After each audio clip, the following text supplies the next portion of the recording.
नमस्कार दोस्तों, स्वागत है आप सभी का हमारे इस YouTube चैनल में। आइए आज हम सभी जानते हैं भिंडी से रिलेटेड कुछ बेहद ही महत्वपूर्ण जानकारियां कि आप अगर इसका सेवन करते हैं कुछ एक चीज़ों के साथ तो आपके लिए कैसे नुकसानदेह साबित होती है। वैसे तो आप सभी जानते हैं कि भिंडी के बहुत सारे फ़ायदे हैं, जैसे कि ये आपके पाचन तंत्र को मजबूत करती है। इसके अलावा आपकी आँखों के लिए बहुत ही फ़ायदेमंद सिद्ध होती है, क्योंकि इसमें बीटा कैरोटीन के साथ साथ विटामिन ए भी पाया जाता है। इसके साथ साथ भिंडी के मुख्य गुणों में से एक गुण है कि ये त्वचा के लिए आपके उपयोगी सिद्ध होती है, क्योंकि इसमें विटामिन सी भी पाया जाता है। इसी के साथ साथ ये आपके रोग प्रतिरोधक क्षमता को बढ़ाती है, उच्च रक्तचाप को कम करती है यानी कि कंट्रोल करती है, रक्त में शर्करा के स्तर को कम करती है, अस्थमा के लिए फ़ायदेमंद है। इसके साथ साथ आपको कब्ज से भी राहत दिलाती है। इसके अलावा आप मोटापा कम करने के लिए भी भिंडी का इस्तेमाल करते हैं।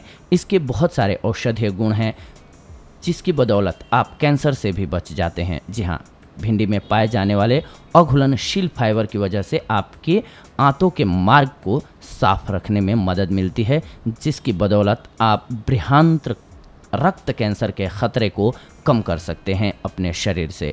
इसके अलावा ये आपके बालों को घना बनाती है और अल्सर से बचाव करती है। लेकिन इसी के साथ साथ इतने गुण होने के बावजूद ये आपके लिए किसी मामले में नुकसानदायक भी सिद्ध हो सकती है, और ये जानना बेहद ज़रूरी है। आइए आज हम सभी इस एपिसोड के माध्यम से जानते हैं कि भिंडी खाते वक्त आपको किन बातों का ख्याल रखना चाहिए। जी हाँ, वैसे तो हरी सब्जियां हमारे लिए एक पौष्टिक आहार मानी जाती हैं, लेकिन क्या आपको पता है कई बार यही सब्जियां हमारे शरीर में जहर फैला देती हैं। जी हाँ, और इन्फेक्शन का कारण भी बन जाती हैं। इसी तरह से हरी सब्जी में भिंडी खाना लोग बहुत पसंद करते हैं, लेकिन भिंडी खाते समय हमें कुछ बातों का खास ख्याल रखना चाहिए, अन्यथा ये भिंडी आपके लिए नुकसानदेह साबित हो सकती है। शरीर में पित्त की शिकायत। जी हाँ, दरअसल अधिक मात्रा में भिंडी के सेवन से हमारे शरीर में पित्त की शिकायत होती है, इसीलिए अधिक मात्रा में भिंडी कभी भी न खाएं।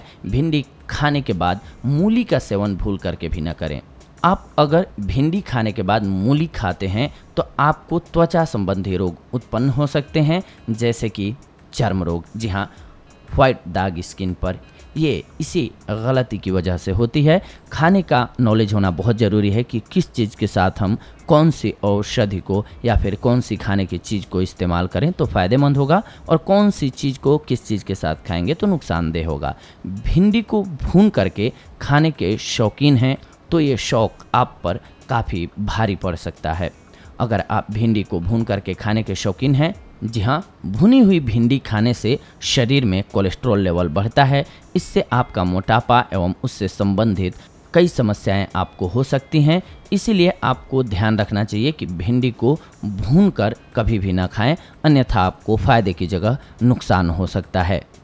तो ये थी आज की जानकारी आप सभी के लिए। भिंडी के फ़ायदे तो आप सभी ने हमारे इस चैनल के माध्यम से अन्य एपिसोड्स में सुना हुआ है, लेकिन अगर आप भिंडी को कुछ एक चीज़ों के साथ मिक्स करके खाते हैं, जैसा कि मैंने आप सभी को इस वॉइस ओवर के माध्यम से बताया, फॉर एग्जांपल आप अगर मूली के साथ मिक्स करके खाते हैं या मूली के साथ खाते हैं तो आपको नुकसान होता है। वैसे ही आपको ख्याल रखना होता है हर चीज़ का। कोई भी औषधि या किसी भी चीज़ को, जैसे कि दूध के साथ नमक और फिर खटाई नहीं खानी चाहिए। ये कुछ एक ऐसी चीज़ें हैं जो एक साथ मिक्स करके नहीं खानी चाहिए, अन्यथा आपको नुकसान होता है। ये कैसा लगा हमारा एपिसोड आप सभी अपने कमेंट्स के माध्यम से बताएंगे तो हमें ज़्यादा खुशी होगी। इसी के साथ साथ अगर आप चैनल को सब्सक्राइब करते हैं तो हमारे लिए खुशी की बात होगी। हमसे जुड़ेंगे, सबसे पहले आपको नोटिफिकेशन मिलेगा और आप हमारे वीडियोज़ को देख पाएंगे। अगले एपिसोड में आप सभी के साथ जुड़ते हैं एक अन्य बेहद ही महत्वपूर्ण जानकारी के साथ। तब तक के लिए धन्यवाद।